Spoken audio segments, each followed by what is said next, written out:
Kalau misalkan mereka sudah mendaftar, terus sudah mengikuti pelatihan di program Kartu Prakerja ini, apa manfaat yang mereka dapat, Pak?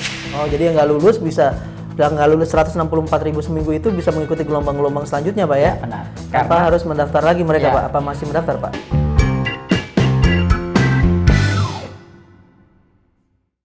Halo rekan-rekan, ini video untuk kamu. Seperti yang telah kita ketahui bersama, WHO telah menetapkan COVID-19 sebagai pandemi global. Dan COVID-19 tidak hanya berdampak pada sisi kesehatan, namun juga berdampak pada sisi ketenagakerjaan. Oleh karena itu, pemerintah mengeluarkan kebijakan program Kartu Prakerja. Seperti apa program Kartu Prakerja dan apakah pekerja migran Indonesia kita mendapatkan Kartu Prakerja? Di samping saya sudah ada Kepala Biro Humas Kementerian Ketenagakerjaan, Bapak Sus Hindarno. Pak Sus, kita di episode Nanya Kerjaan ini akan berbicara terkait PMI dan Kartu Prakerja. Bisa dijelaskan, Pak, apa itu program Kartu Prakerja? Baik, Mas Ferdi. Program Kartu Prakerja adalah program pemerintah Republik Indonesia untuk meningkatkan kompetensi bagi masyarakat Indonesia melalui pelatihan. Jadi program Kartu Prakerja ini awalnya diperuntukkan bagi masyarakat pencari kerja yang masuk ke dunia kerja, termasuk para pekerja yang ingin meningkatkan keterampilannya.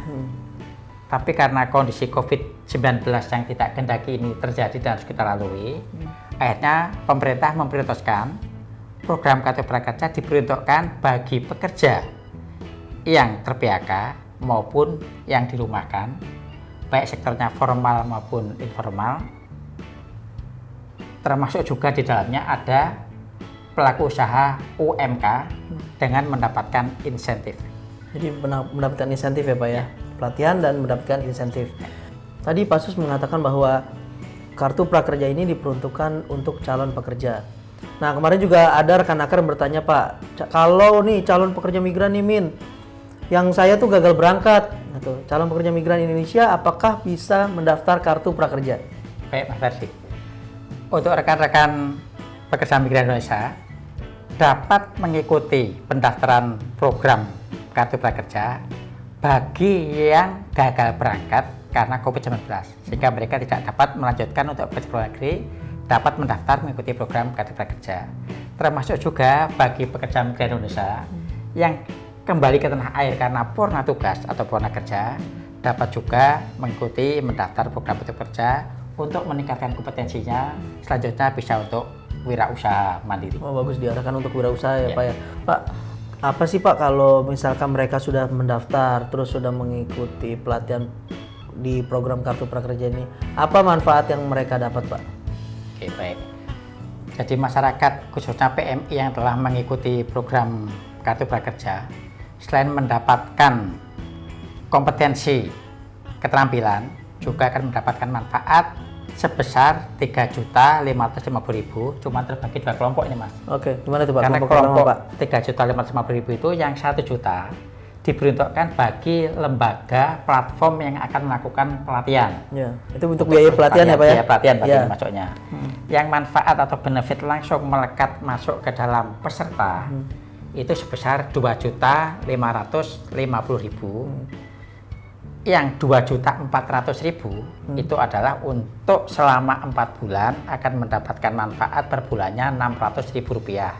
Jadi 4 bulan totalnya 2.450.000. Dan yang 150.000 untuk mengikuti survei 3 kali sebesar Rp50.000, totalnya 150.000. Jadi 150.000 surveinya 3 kali survei, dan 2.400.000 untuk 4 bulan selama mengikuti pelatihan. Jadi totalnya 2.550.000. Dan masih banyak yang penasaran nih, Pak, rekan-rekan masih banyak yang penasaran.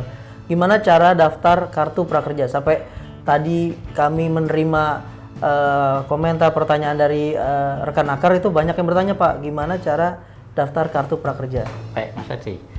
Jadi pertama-tama yang akan mengikuti atau bergabung ke dalam pendaftaran Kartu Prakerja tentunya warga negara Indonesia. Yang kedua, berumur sekurang-kurangnya 18 tahun. Dan yang ketiga, tidak sedang mengikuti pendidikan formal. Selanjutnya, mereka yang sudah memenuhi syarat tersebut tentunya calon peserta namanya akan memasuki atau mengeklik ke situs prakerja.go.id. Selanjutnya memasukkan data-data yang dibutuhkan di dalam sistem tersebut, contohnya data KTP atau NIK-nya dan sebagainya. Berikutnya akan mengikuti tes motivasi dan kemampuan dasar. Ini kurang lebih sekitar 15 menit. Motivasi kemampuan dasar Pak ya? Untuk memudahkan, sebaiknya mereka juga menyediakan kertas sama pena untuk membantu masukkan ke sistem online. Nah, kertasnya bisa waktu 15 menit itu terukur tercapai. Kalkulator kali Pak ya buat ngitung-ngitung ya Pak ya? Ngitung, siapa tahu dibutuhkan. Apa masih pakai sempoa mereka Pak bisa? Perangkat apapun untuk mendukung agar masuk ke online system. Berikutnya, peserta yang dinyatakan lulus tentunya akan mendapatkan notifikasi melalui email maupun melalui SMS. Kalau yang lulus Pak? Bagi yang lulus. Bagi yang lulus. Nah, bagi yang belum nasib baik karena belum lulus, dimungkinkan di gelombang pertama sejumlah 164.000 kuotanya sudah terpenuhi, maka mereka bisa memonitor terus untuk mengikuti gelombang tahapan berikutnya. Oh, jadi yang nggak lulus bisa, yang nggak lulus 164.000 seminggu itu bisa mengikuti gelombang-gelombang selanjutnya Pak ya? Ya, benar. Tanpa harus mendaftar lagi mereka Ya. Pak? Apa masih mendaftar Pak? Karena total jumlah peserta yang mengikuti program Kartu Prakerja itu kan ada 5,6 juta. Iya. 5,6 juta ini untuk sementara dimungkinkan dapat berubah lagi nilainya karena kondisi COVID tidak ujung selesai, biarpun doa kita akan segera berakhir. Totalnya pun biayanya awalnya hanya 10 triliun untuk 2 peserta kartu, 2 juta kartu peserta, akhirnya ditingkatkan menjadi 20 triliun untuk sejumlah 5,6 juta peserta. Jadi peserta yang di tahap pertama, gelombang pertama belum nasib baik, dapat memonitor untuk mengikuti tahapan gelombang berikutnya. Oke. Berarti tanpa harus mendaftar mereka Pak ya? Pak, setelah Rekanaker telah memiliki kartu prakerja secara virtual atau digital ya Pak. Nah, apa langkah selanjutnya yang mereka harus lakukan Pak? Baik Mas Ferdi. Jadi perlu kami pertegas bahwa kartu prakerja itu tidak berwujud fisik ya, tapi berwujud virtual atau digital. Nah, Rekanaker yang telah memperoleh kartu virtual tadi, prakerja, dapat memilih jenis pelatihan pada Sisnaker. Kebetulan Sisnaker itu salah satu platform pemerintah, ini satu-satunya, yang lainnya swasta, yaitu pada prakerja.kemnaker.go.id. Rekanaker pun dapat memilih platform digital swasta lainnya. Jadi bisa di Sisnaker atau platform-platform swasta lainnya ya Pak ya? Mereka bisa mengikuti pelatihan di situ ya Pak ya? Betul. Pak, mungkin ini kita sudah sampai di akhir video Pak. Mungkin Bapak punya saran untuk rekan-rekan PMI atau Rekanaker yang menonton video kita Pak? Baik. Jadi bagi rekan-rekan pekerja migran Indonesia yang masih berada di negara penempatan, pemerintah Republik Indonesia menghimbau untuk dapat menunda niatnya kembali ke tanah air pada era COVID-19 ini. Karena kita menginginkan agar mata rantai dapat terputus untuk penyebaran COVID-19. Sehingga sekali lagi kami memohon untuk rekan-rekan pekerja migran Indonesia tidak perlu kembali ke Indonesia untuk bersilaturahmi dengan keluarganya, baik pada masa Ramadan sampai hingga Idul Fitri, sampai nanti suasananya kondusif. Termasuk juga bagi para pekerja migran Indonesia yang masih berada di luar negeri, seandainya terpaksanya harus pulang karena visa kerjanya telah berakhir, kalau nggak pulang malah jadi masalah, maupun kontrak kerjanya tidak diperpanjang lagi oleh pemberi kerja, dan terpaksa harus pulang ini, seharusnya pemerintah melarang ini pulang karena penyebaran COVID tidak tersambung dengan mata rantai ini. Tapi kalau harus pulang, silahkan kembali ke Indonesia dengan catatan tetap harus mengikuti protokoler kesehatan yang telah distandarkan, baik di negara penempatan sebelum masuk angkutan penerbangan atau laut kembali ke Indonesia, maupun setelah tiba di Indonesia harus mengikuti standar daripada protokol kesehatan. Dan selanjutnya bagi yang dinyatakan terpapar, tetap mengikuti akan dikarantina selama 14 hari.